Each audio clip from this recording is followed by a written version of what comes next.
Let's start editing. The first step is to rename the sequence, then drag and drop folders from the project in the Finder that you need, like footage or assets, into the project window. Next, add your title card slide, footage, other assets, and ending logo to sequence. It helps to use different layers for different sources to keep things organized. A quick tip for cutting down long clips is in and out editing. Start by scrubbing through the sequence by clicking and dragging the playhead.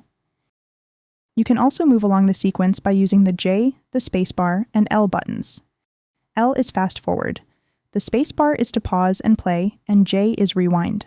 The more times you hit J and L, the faster it goes in those directions. Press I for in and O for out. This selects a specific part of the sequence you could do different things with. You could either delete the selected portion with just the delete key, or delete it and close the gap at the same time by pressing the Shift and Delete keys.